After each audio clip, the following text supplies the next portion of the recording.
The night was colder than usual, and the street outside Ayan's house looked strangely deserted. It was only 11 p.m., but the neighborhood felt like it had sunk into an unnatural silence. Ayan sat in his room with the lights dim, editing a video on his laptop when the electricity suddenly flickered. Once. Twice. Then everything went completely dark. Ayan sighed. Load shedding at this hour was unusual, but not impossible. He reached for his phone and turned on the flashlight. As the narrow beam cut through the darkness, something strange caught his eye on the opposite wall. His shadow moved. Not in sync with him. Not following his hand or body. It moved on its own. Ayan blinked and raised the phone higher. His shadow froze. He lowered it slightly. The shadow tilted its head, as if curious. His heart skipped a beat. "This is just my mind playing games," he whispered to himself. But the shadow smiled. Ayan dropped the phone. It hit the floor with a thud, the flashlight spinning wildly before settling and pointing at the ceiling. Darkness filled the room again. Panic shot through his chest. He scrambled to grab his phone. And stopped. Someone, something, was standing beside his shadow on the wall. A second shadow. Tall. Thin. Its head hanging crooked. Ayan's breath hitched. There was no one else in the room. But the shadow was still there. The electricity suddenly came back, but the lights in his room didn't turn on. Instead, the bulb flickered weakly, as though struggling to stay alive. The two shadows on the wall turned their heads together and stared at him. Ayan froze. He didn't dare breathe. Slowly, very slowly, the tall shadow raised its arm and pointed at him. Ayan stumbled backward. He snatched his phone and bolted out of the room. As he ran down the hallway, he heard something dragging itself behind him, something soft, like cloth scraping the floor. He didn't look back. He ran into the living room and turned on the big ceiling light. The bright glow gave him a moment of false comfort. He panted heavily and locked his eyes on the hallway.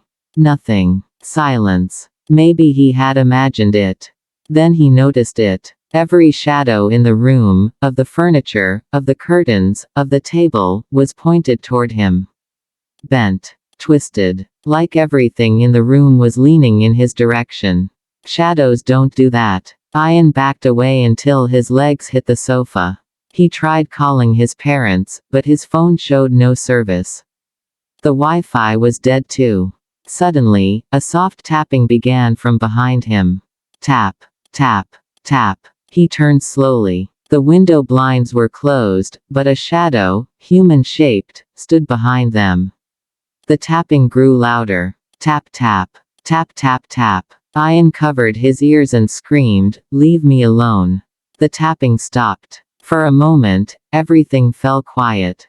Ayan lowered his hands, breathing fast, tears in his eyes.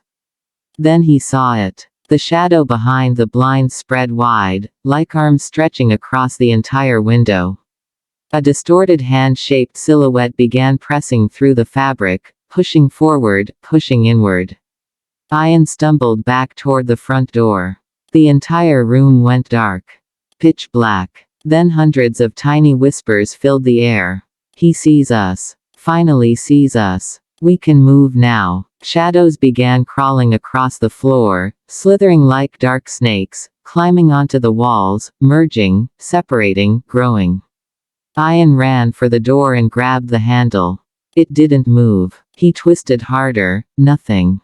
The door wasn't locked. The shadow on the door was holding it shut. Ayan felt something cold brush his ankle.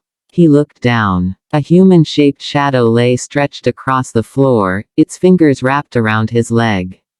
The touch was freezing, achingly cold. Ayan kicked, stumbling. The shadow tightened its grip, pulling him toward the dark hallway. "No, let me go," he cried. The lights flickered once more. For a split second, Ayan saw the hallway clearly. And dozens of shadowy figures were standing there. All staring. All smiling. The lights went out again. Ayan screamed as the shadows dragged him into the darkness. The next morning, his parents returned home to find the furniture knocked over, the lights burnt out, and Ayan's room cold as ice. His laptop was still open on the table. The last file he had edited was saved automatically. Its name was changed. The night the shadows started moving, Ayan was never seen again. But on certain nights, when the electricity flickers in their house, Ayan's shadow appears on the wall, moving on its own.